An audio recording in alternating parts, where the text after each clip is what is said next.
dans la situation où on veut analyser deux variables à la fois, donc faire une étude bivariée, on peut soit faire une corrélation linéaire si et seulement si je traite deux variables qui sont quantitatives, mais si j'ai parmi celles-là au moins une variable qui est qualitative, donc une façon de faire l'analyse, c'est de faire un tableau de contingence. Donc un tableau où est-ce que je présente deux variables en même temps. Donc c'est ce qu'on fait aujourd'hui, donc on va faire la corrélation tantôt. Donc on va commencer par l'analyse bivariée dans le cas où j'ai au moins une variable qualitative. Donc, à l'étape 2 du laboratoire, on demande de créer un tableau croisé dynamique pour dénombrer la variable dépenses en loisirs, c'est bien et bien une variable quantitative, et la variable classe économique, donc qui est ici une variable qualitative et qui est ordinale. J'ai classe économique faible, moyenne, élevée, etc. Donc, comme j'ai au moins une des variables qui est qualitative, je fais un tableau de contingence. Pour ce faire, on commence toujours par le TCD, par le tableau croisé dynamique. Donc, c'est ce que je fais. Même chose que dans les autres laboratoires. Pour faire un tableau croisé dynamique, je sélectionne mes séries statistiques complets avec les titres. Donc, je sélectionne le tout. Oh, excusez. Donc, je sélectionne le tout avec les titres. Je recommence. Et voilà. Insertion. Tableau croisé dynamique. Je le mets sur une nouvelle feuille de calcul. Donc, j'arrive à cet écran où est-ce que ça ressemble encore une fois aux autres laboratoires.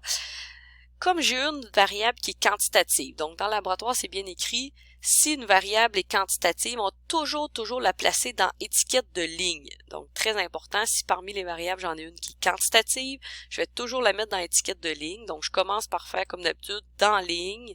On la glissait toujours une deuxième fois dans valeur. Ce qui va être différent dans le cas d'un tableau de contingence, c'est que là, je veux faire inclure une deuxième variable dans mon tableau. Donc, ce que je fais, c'est que je la glisse dans colonne. Donc, je glisse ma deuxième variable dans colonne.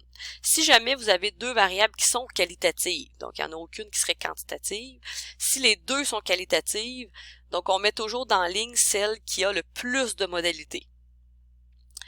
Donc, j'ai mon tableau croisé dynamique. Donc, une chose importante, je vais aller changer somme pour nombre. Donc, dans paramètres de champ de valeur, je mets nombre. Donc, j'ai mon tableau et en fait, cette fois-ci, comme c'est une variable qui est quantitative continue, bien, comme d'habitude, je dois aller la grouper. Donc, on ne laissera pas des variables brutes, comme des données brutes comme ça. Je vais aller grouper ça en classe parce que c'est continu. Donc, je clique sur n'importe quelle valeur avec le bouton droit, grouper. Et bon, je demandais de faire 4 classes, donc de grouper en 4 classes. Donc, je vais commencer ça à 2. Je commence par une valeur entière, facile à lire. Je vais faire des bonds de 2 pour avoir 4 classes au total. Donc, 4 classes dans mon tableau. Donc, ça ressemble pas mal à ça, un tableau de contingence. J'ai ma première variable ici qui est les dépenses en loisirs. J'ai ma deuxième variable ici qui est les classes économiques, soit faibles, soit moyennes. Et j'ai mes fréquences à l'intérieur du tableau. Donc, ici, on demandait de mettre des fréquences absolues. Donc, c'est ce que j'ai, des effectifs.